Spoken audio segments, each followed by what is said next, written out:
Mr. Shepherd, thank you so much for speaking with us at the Sāyana Society.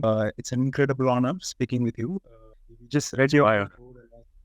and it was incredibly rich with insights, and it demonstrated significant depth in terms of the problems that you had discussed and in terms of the solutions that you offered. In your book, 10 Hours to Midnight, the 4 Urgent Crises and Their Strategic Solutions, you describe a global crisis of legitimacy facing our institutions, and you attribute the crisis to the unintended consequences of the post-World War II successes. So I have 2 quotes from your book. So one is that for the last 70 years, the world has done remarkably well. According to the World Bank, the number of people living in extreme poverty today is less than it was in 1820, even though the population is 7 times as large. This is truly a remarkable achievement, and it goes hand in hand with equally remarkable overall advances in wealth, scientific progress, human longevity, and quality of life. The second, but the organizations that created these triumphs, the most prominent businesses, governments, and multilateral institutions of the post-World War II era, have failed to keep their implicit promises. As a result, today's organizations face a global crisis of legitimacy. For the first time in decades, their influence and even their right to exist is being questioned. Yes. Can you explain? Yeah. So actually, there are 2 things going on, I think, that are important to recognize, right? The first is kind of a dilemma, which is that we trust institutions because they're stable, right? They don't change fast. Right? So, I used to be a professor and dean in a university, and it takes 7 years to change a curriculum. It turns out parents want that, right? Because they basically want to know when a child is entering high school that they know what they have to do to prepare for the school they're sending them to, right? If we change curriculum every year, we drive parents and kids crazy. Right. Because they can't plan. We don't want stoplights to go from red to green every other week. We just want it stable, right? We want our tax systems to be predictable. We want our financial systems to be predictable. We want our multilaterals to be predictable. The problem is we're confronting a world where 5 trends are hitting us simultaneously, and they're massive, right? So the trends, think of them as tidal waves. So the tidal wave, before it hits, it doesn't mean very much. When it hits, everything gets destroyed, right? We have 5 of those landing at the same time. So we have massive technology change, climate effects, huge demographic issues. The world is at odds with itself. And then there's these large social consequences as a result of that. Institutions just aren't keeping up with the speed of change. So what we have to do is solve a paradox, which is, how do you be an adaptive institution but sustain trust? That's a hard one. And so that's the first point, right? Then the second point is that we were overly simplistic in our view of the world, and it worked because we were solving the problems of the Second World War. So we assumed that unencumbered globalization is only good. We assumed that if an economy did well, social progress would follow. And we assumed that all technology is good. Turns out all 3 of those statements in the absolute are false. So globalization is good as long as there's actually successful local economic development at the same time, right? Otherwise, what it does is it keeps the weak weak and makes the strong stronger. Technology is good as long as we know how to manage it. And you think about the potential of AI and synthetic biology, we better learn how to manage it, right? Because the destructive consequences are huge, right? And so economic performance is not related to social progress unless you have a system that ensures that occurs. Now, because coming out of the Second World War and because places like the country you live in were actually really in pretty terrible circumstances, pursuing those 3 things without qualification worked for 70 years. But after 70 years, the weakness of being too absolute started to reveal itself. So what was a good thing for 70 years became a bad thing later. And if you said, which of those 2 is more important, the fact that the institutions don't adapt quickly enough, or that they actually were overly simplistic, I'm not sure which one, because I think either one would have determined the result we now have, but the 2 together just is slamming institutions, and we have to adapt fast. And here's the thing, the other thing I want to highlight, all human history shows that when institutions fail, we revert to power, and power causes dark ages. We can't afford to go in a dark age right now, because if we do, we will destroy the planet. So it's not an acceptable solution, right? We need an institutional renaissance. Right. That's a good way to put it. Institutional renaissance. Mr. Shepherd, I mean, in retrospect, when you look back at the last 75, 80 years, would you say there were particular periods or particular directions taken that catalyzed institutional direction towards where we are today? Yeah. Me, while reading your book, a lot of your appreciation and critique in the book felt directed at the Milton Friedman era in the 1970s and 1980s. Siloed optimization culture, ideas about the post-industrial economy, asset-light business model, things like that. Yeah, I think there were maybe 3 or 4 really critical events. The first one was Bretton Woods. Right. And the reason that's important, and this is part of why institutions are failing, the reason what's important is that we needed order following the chaos of the 2 wars around the world, right? And it turned out the problem is that the order was imposed largely by a single country.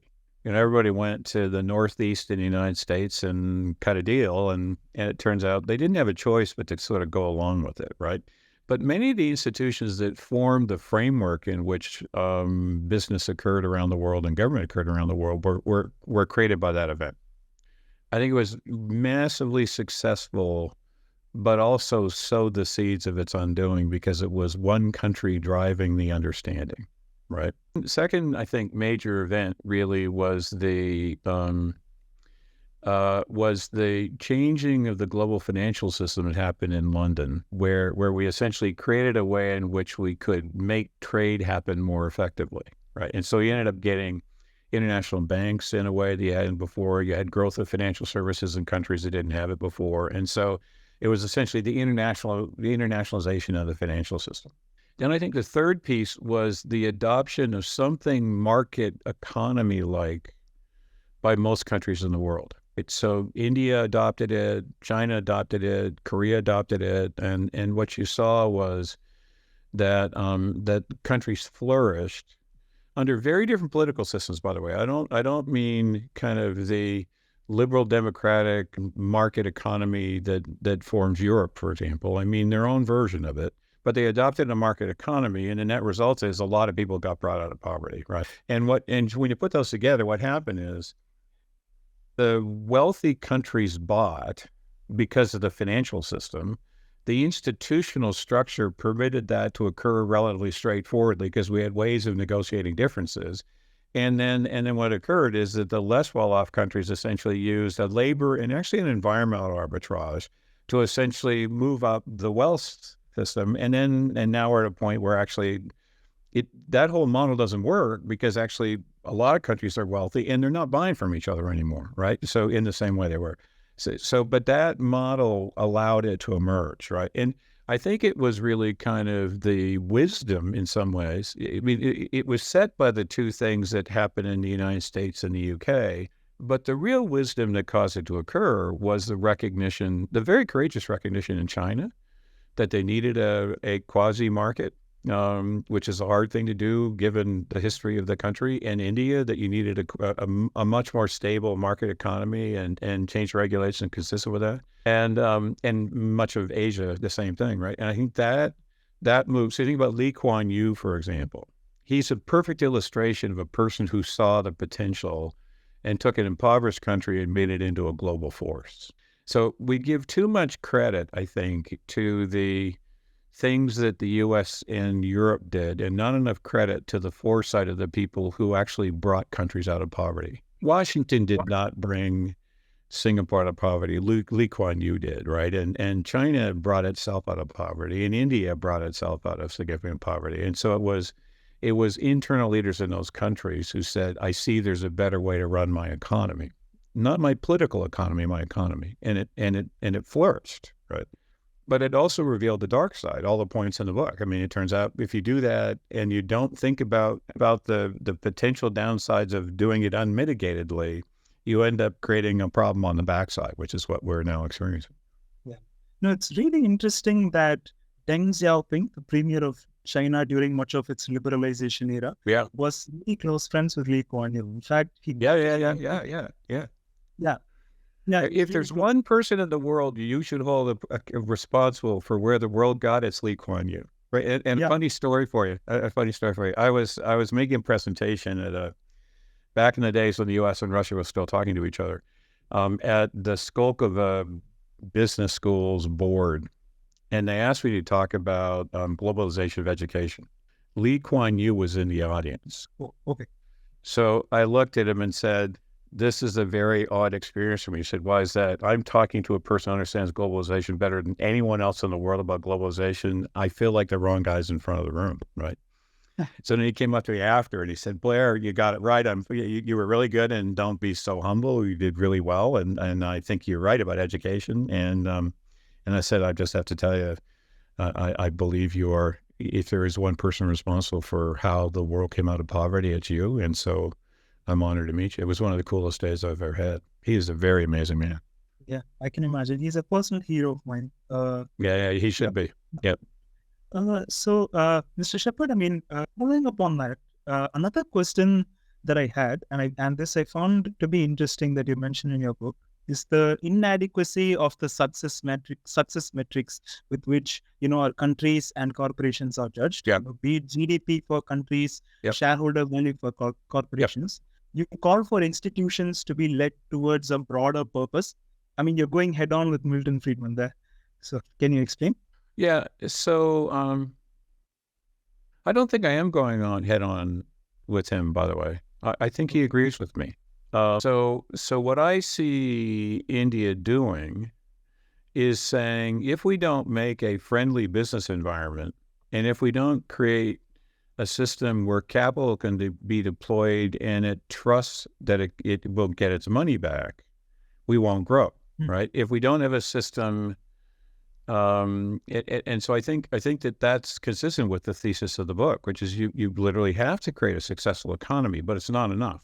So let me give you some counterexamples of where I think India is actually looking at the point I'm trying to make, which is you have to incorporate progress for everyone as part of the success of a given country. So it's not okay to increase the overall wealth of the country if we're not bringing everyone up.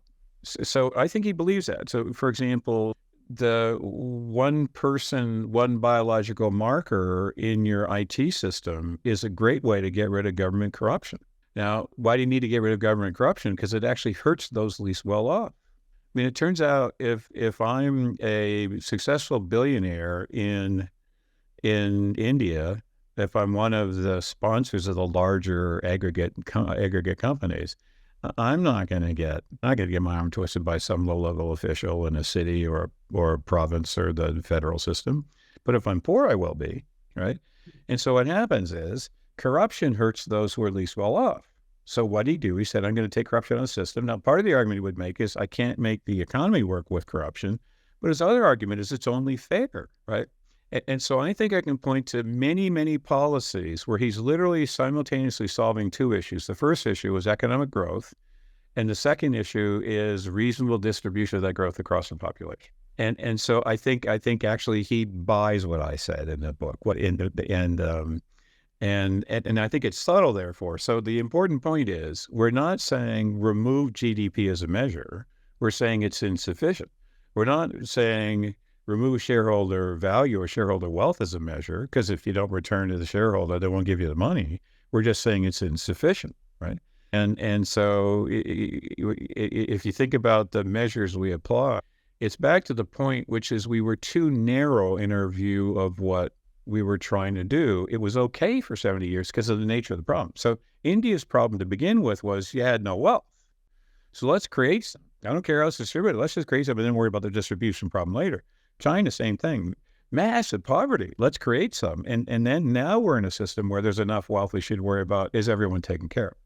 And the thing I want to highlight is there are three principles of justice, all of them right, and they're completely dissonant with each other.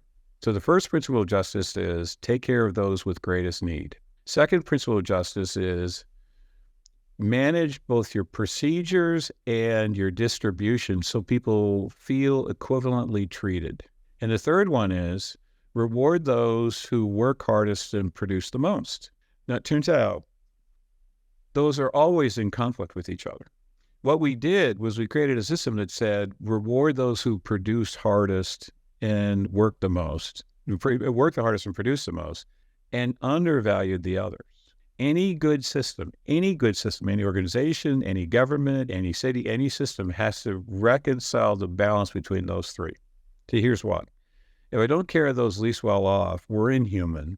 We're just inhuman, and we don't deserve to be on the planet, right? Second one is, if we don't have a sense of felt equivalence, we're not part of the same organization or same society. That's when you get fracturing, and it's essentially the Dalit problem in India, right? That they don't feel part of the same system, right? Or if they do, they don't feel very advantaged, right? And so how do we make people feel like they're each benefiting because of the progress of the system, right?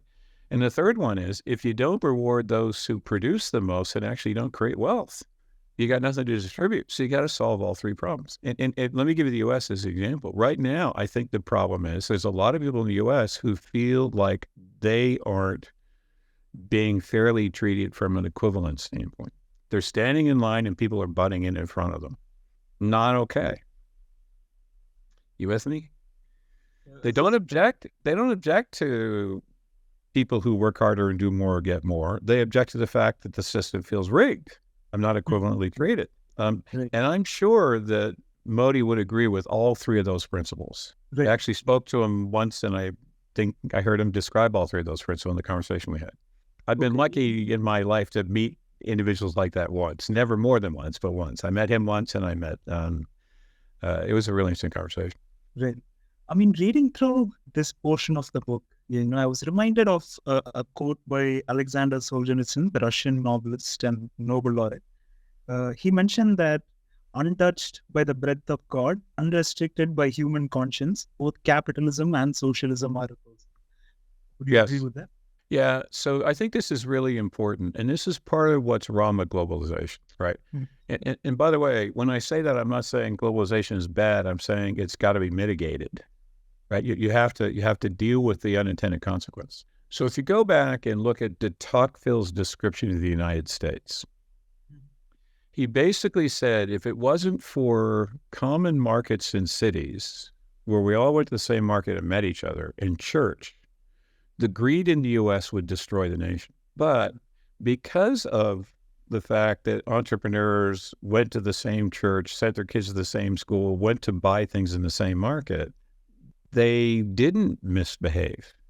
And so the question becomes, and when we globalize, what happens is I no longer have a community that holds me to account, right? Because it's the whole world, and I don't go to the market with the whole world. I don't go to whatever. I don't go to a mosque. I don't go to a synagogue. I don't go to a communal meeting with people that whatever way you would meet people to reflect on the world. I don't do that with everyone in the world. And I certainly don't see them on the street, right? So the issue becomes, and it's gotten worse, by the way, because of you and I are interacting this way. But the issue is, what's the alternative to create some sense of conscience in the decision makers who have both the money and the power? Right. And I think it's a huge issue we have to deal with, which is why I come back to purpose as an important point, right? Which is, if we can get everyone to agree that organizations have purpose, and it's the constraining factor in all decisions, then it becomes the equivalent of a conscience, which is Solzhenitsyn's point, right? That without a conscience, we do bad things. Exactly. A sort of organizational conscience. Yeah. Because the natural events don't do it anymore. This is one of the reasons we argue for localization, by the way. Right? Right. It's hard to hurt someone you know. Exactly. Yeah. So you talk about 4 urgent crises facing the world today: asymmetry, disruption, age, populism, and all culminating in an erosion of institutional trust. Why call out these 4 specifically? Why not climate change or Yeah, well, actually, climate change is in disruption, by the way. Right. So if you look at it, what we were trying to get at, we were being too clever here, right? And I think and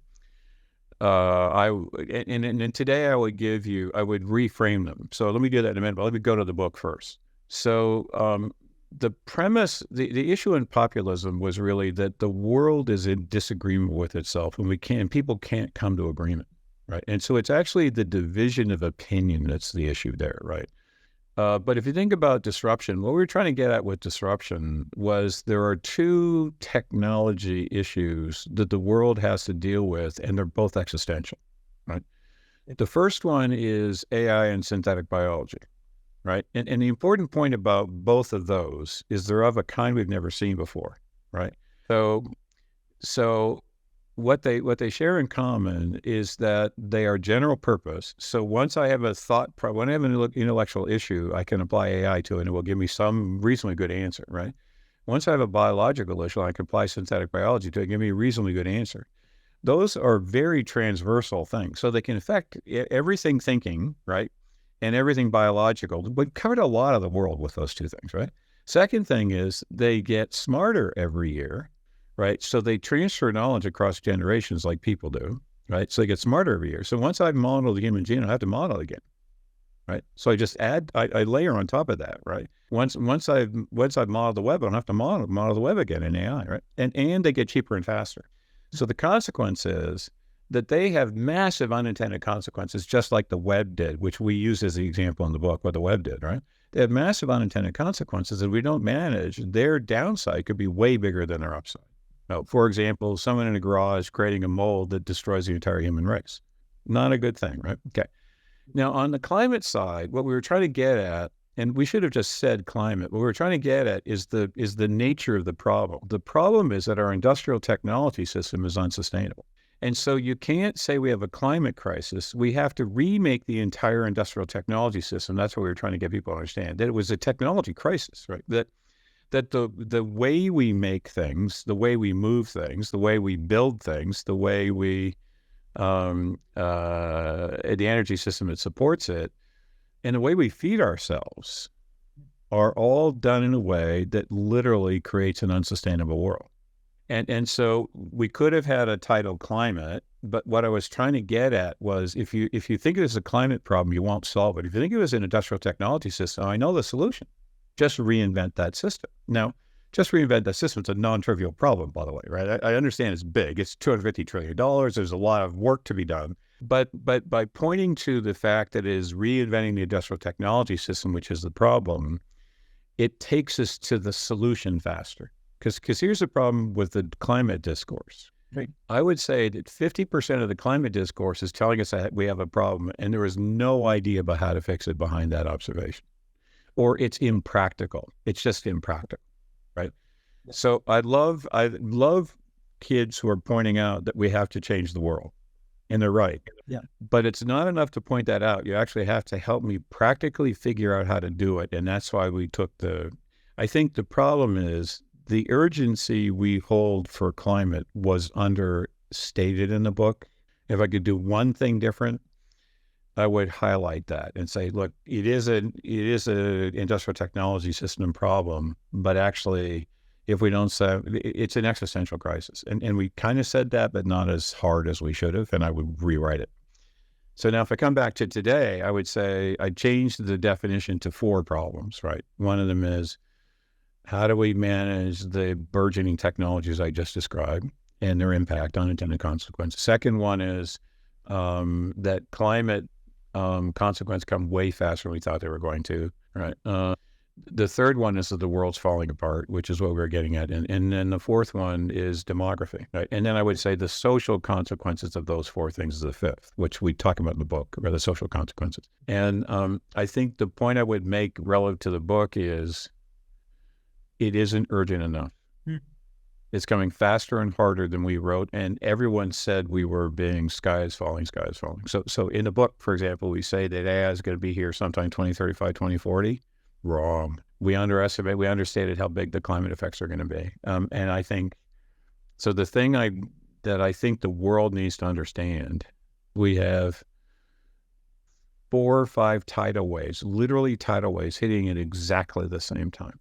And all Hades is going to break loose. So we've got to get to fixing it really fast, and we just weren't urgent enough. So two critiques I think would be fair. We should have used climate crisis more as a phrase, but we were trying to get to solution and understated how big the crises are. Now, by the way, it's pretty strong language in the book, as you know. 10 Years of Midnight is a pretty strong title. Yeah, it is.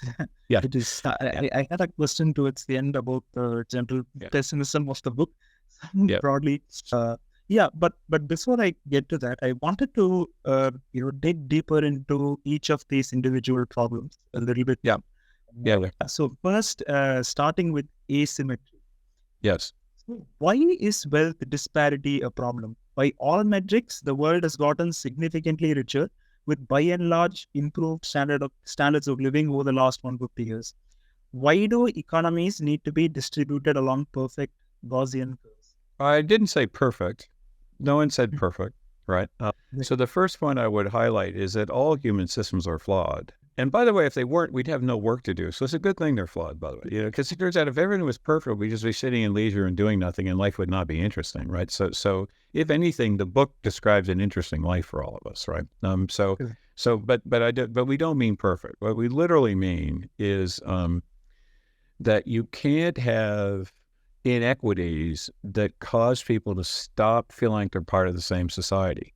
So if you sort of say, well, Blair, where's your evidence that's the case? I give you virtually every political election in the world in the last 10 years.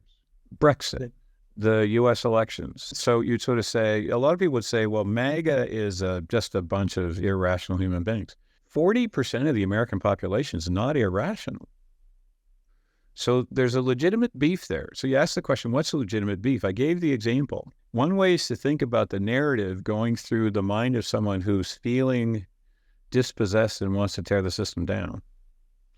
Is they're standing in line in what they think is a fair system and people are butting in front of them. Right. Is that okay? Oh, yeah, I mean, people don't feel right about it. No. And the reason it matters is people are acting on those beliefs. So you could say, you could debate me all you want on the facts of the case.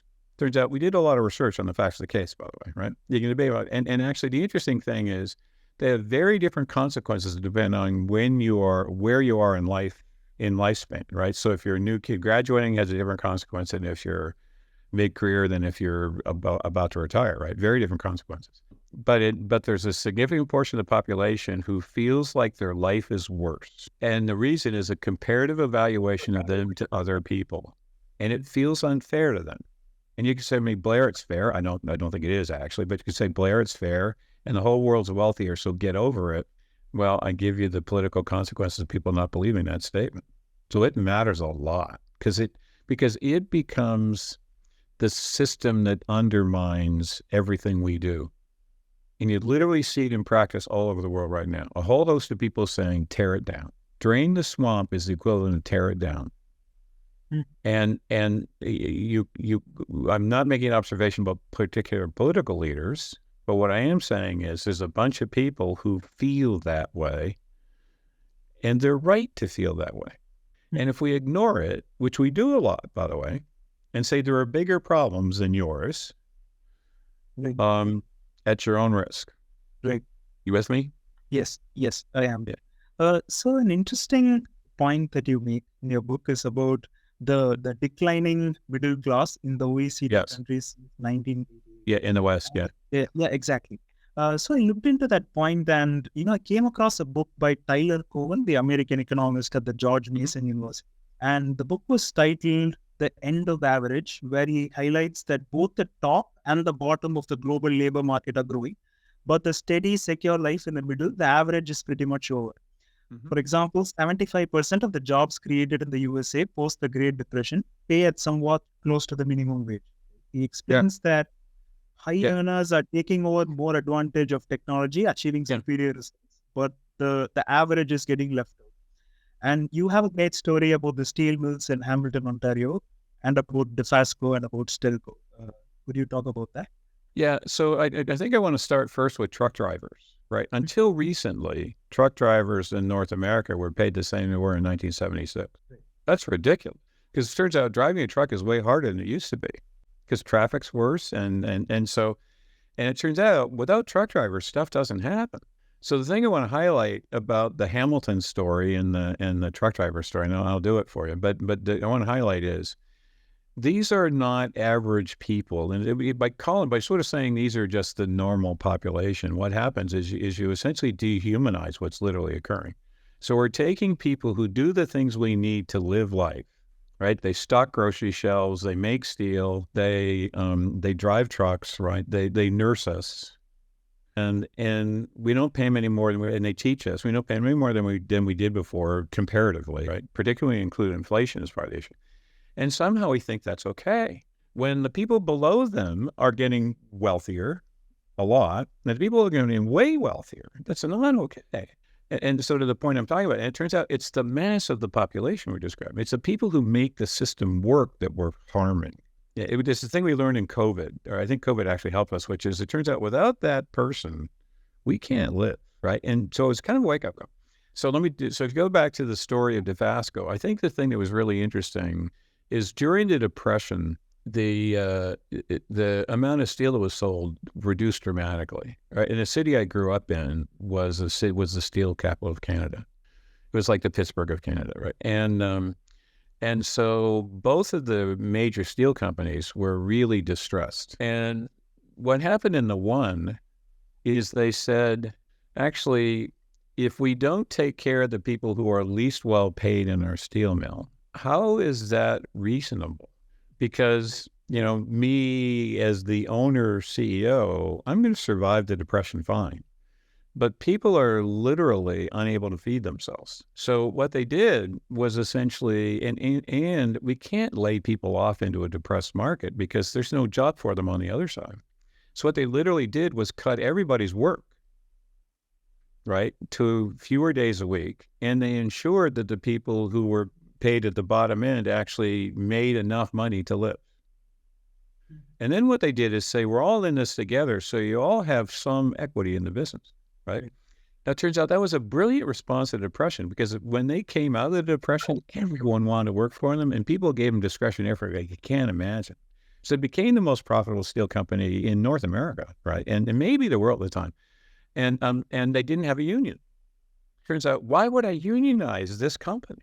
And so and it turns out the union fights in the other companies in Canada were really pretty ugly during the 50s and 60s, 40s, 50s, 60s. But it turns out in Dofasco, they didn't have one. And actually, they would do these things like every Christmas. They had it's a Christian society, so they had a Christmas party, right? They had a Christmas event, and everyone came. It was just one big happy family. It was an amazing thing, actually. So to me, that was, as a kid, I saw that, and I said, there is a different way to run this thing. And essentially, remember the 3 principles of justice I gave you? They still rewarded people who performed better, right? But what they did was take care of those who were least well off and made sure they were taken care of. And they made sure everyone felt part of the same community going through the Depression together. And the net result is people love the place. So you'd say, well, that's not consistent with shareholder value. Wrong. They made massive returns to shareholders as a result of that behavior. So they're not in conflict with each other, right? They literally support each other when they're done well and they're in balance. So that's the answer of that one. And I think if we applied that on a consistent basis, even at a national level, say, let's think about this at a national level, we wouldn't be paying truck drivers the same. Now, they've made a lot more money now because of COVID, but until COVID, literally the same compensation. That never would have happened.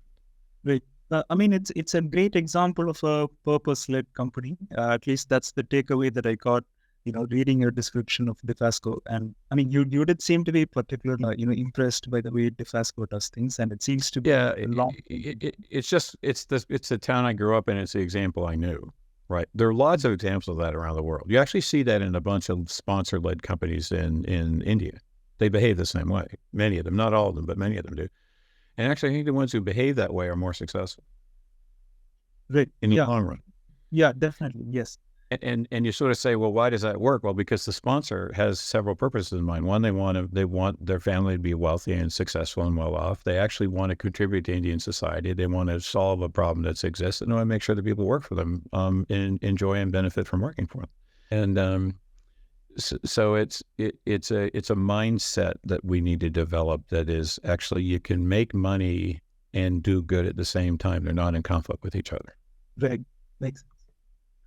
So another point on asymmetry. So how does the widening middle class in Asia fit into your framework? China, Yeah. India, countries Yes. in Yes. Southeast Asia, significant additions to the middle class over the last 30, 40 years. Yeah. So what you're saying, so part of what, I mean, this is why we're saying it's the decline of the middle class in wealthy nations, right? So what really happened, if you thought about aggregate justice in the world, it's probably okay, by the way, right?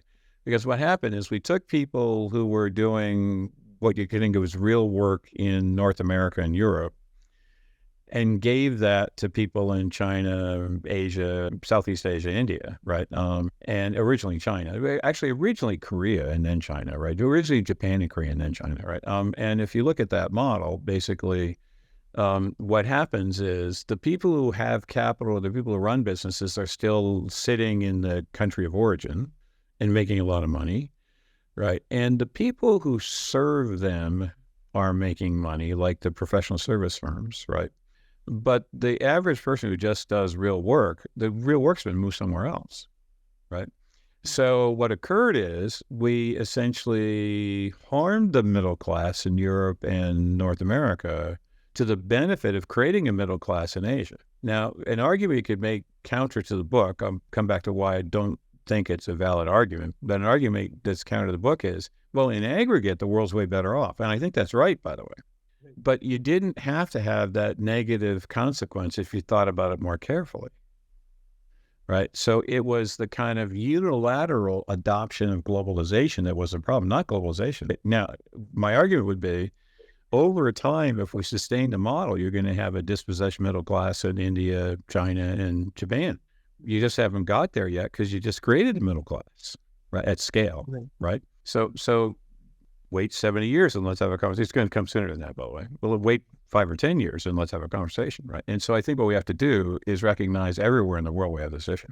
So was it a good thing? Yes. Could it have been better? Yes. Right. I mean, I was looking at data on manufacturing employment in the USA, and I noticed that it peaked somewhere in 1972, about 19 million. Yes. Jobs. It held steady until about 2000 at about 17 million jobs, and then dropped drastically to about 11 million. Yes. So, I mean, looking at the data, it's almost as if, 8 million, 10 million manufacturing jobs were scooped out of the US and put in China. And that's the middle class. Literally, that's what happened. You can date that to when China decided to create a market economy. Yes. Absolutely. Literally, that's the single variable that predicts that. Yes. And to your point, by the way, that's important, right, is that actually we created a middle class in China through that phenomenon, which is a really good thing, right? But some pretty significant collateral damage back in the United States. Exactly. Yeah. So as a follow-up on that, would you say that a balanced global supply chain with the distributed manufacturing, would you say that is critical to maintaining social order? I'm not sure anymore. So we have a recommendation in the book that says, let's increase localization. Now, it turns out that flies in the face of the law of comparative advantage, right? So if I'm a traditional economist who believes in the law of comparative advantage, then what you said is literally right? But let's use Africa as the example, okay? And I realize it's a continent, and so we should take a nation, but just allow me to do the majority of the continent for a minute, right? So median age in 22 nations in Africa is under 20, right? And if you put those economies together, I think they're 900 million people, almost a billion, right? Okay, so that says we have 400 to 500 million people that need an education, a job in the next decade, right? Not happening. And so the traditional advice you'd give is do a labor and environmental arbitrage in your continent so you take the low-cost labor work away from India, by the way, is who they take it from, and China, and sell your product to wealthy nations, okay? So there's a couple reasons why I think that won't work. The first is people aren't buying, right? And what they're trying to do is create resilient supply chains from places they can trust, because COVID taught them that distributed supply chains are risky. And so we are repatriating or friendshoring or creating sources of supply that actually are trustworthy in times of war or crisis, right? And we thought we had to do that. And we're having more wars, therefore we have to do it even more than we were before, right? So, and it's not the case that, it isn't the case that most people would feel the average African nation is a secure source of supply. right? So West ain't buying. Okay. Second is that actually the part of the reason we created the model was the energy supply was unevenly distributed around the world. So in order to get the energy, you had to give something back, right? And the way to give something back was to actually give value-added things that those sources needed, right? Well, it turns out that the energy supply is no longer unequally distributed. In fact, I mean, it is unequally distributed, but it actually is reasonably well distributed in the least well-off nations. So as I recall, you have a lot of sun in India. Yeah. And Central Africa has even more, right? It's at the equator, right?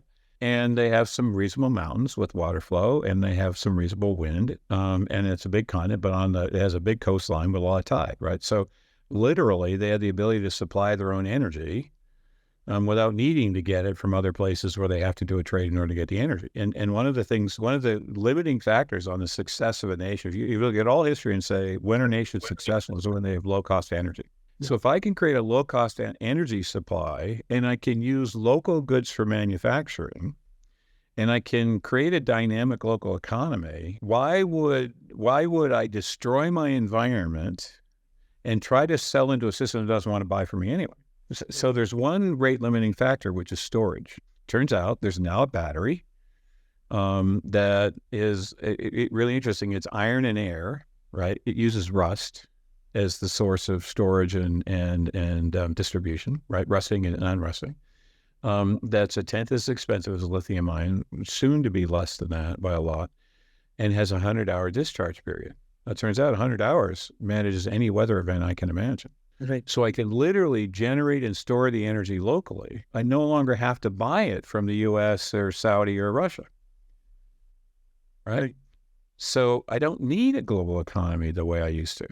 And actually, we have material capability today to take a lot of input that's local and create viable building products and viable clothing and viable all the things you need, right? So, and if I use the energy correctly, I can manage all of the issues associated with the climate not being friendly to whatever kind of food stuff I want. So in Canada, I pull CO2 out of the atmosphere, I pump it into a glass enclosure that has a bunch of stuff in it. I keep it at a constant temperature and I have fruit. Not quite as good as it is from Brazil, but it's pretty darn good, right? And so I can literally meet all my needs locally. Yeah. So I want to get back, and I don't mean to say that everything should be local. What I do mean to say is we're undervaluing the creation of a dynamic local economy first. Right. And so I'm not sure that actually a globally distributed supply chain that's carefully configured is the right answer. And one more thought for you, right?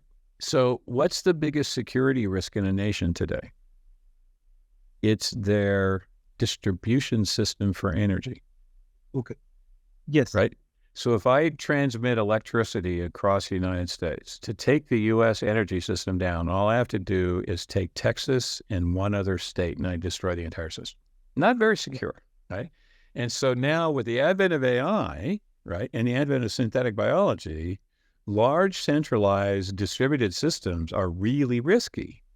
So why don't I have 100,000 sources of energy supply in the United States, which are largely independent of each other, except they can lend stuff when they need to?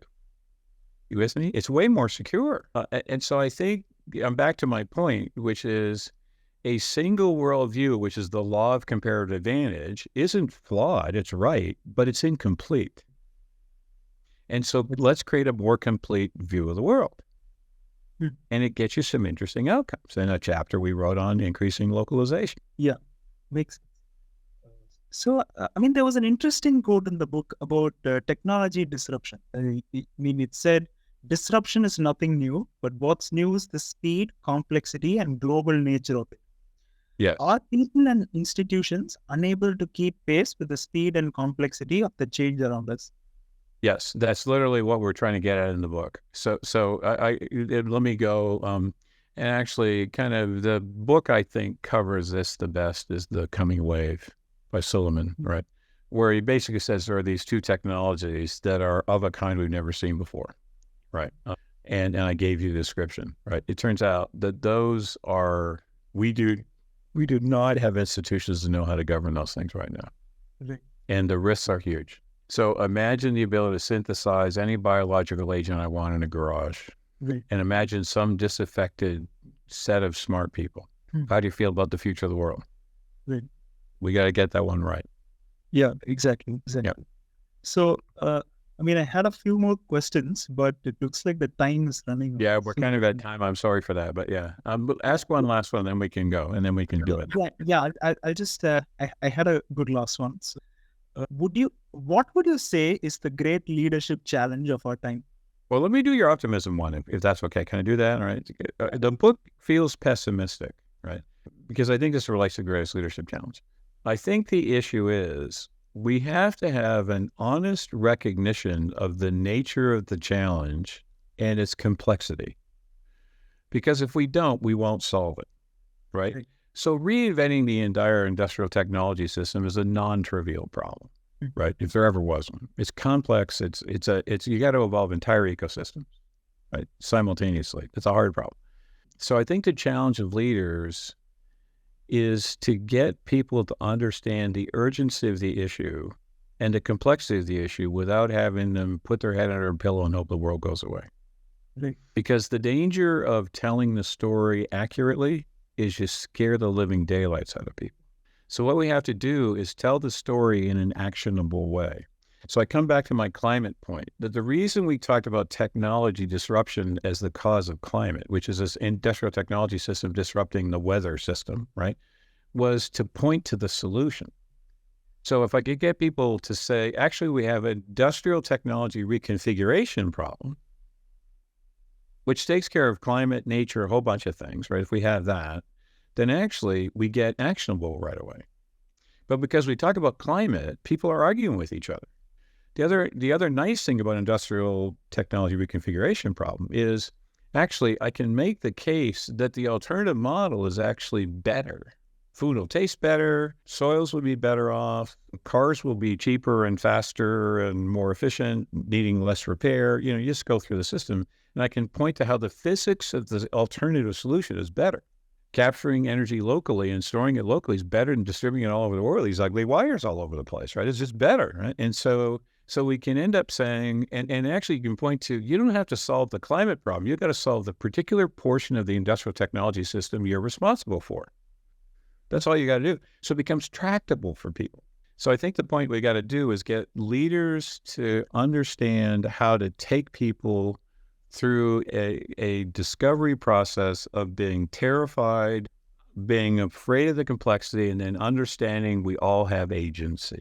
That's the task really. We all have agency, and then guiding the coordination of that agency in a way where we get there as fast as possible. That's the leadership challenge. Non-trivial challenge, by the way, but it's kind of cool. It's both a terrifying time and a good time to be a leader. Yeah. So I'll be finished with that. Definitely. So, it's a positive note to end the conversation. Thank you so much, Mr. Sheppard. Incredible honor speaking with you, and I enjoyed it a lot. thank you so much for your time. Yeah. All right. Take care. Thank you. Bye-bye. Bye.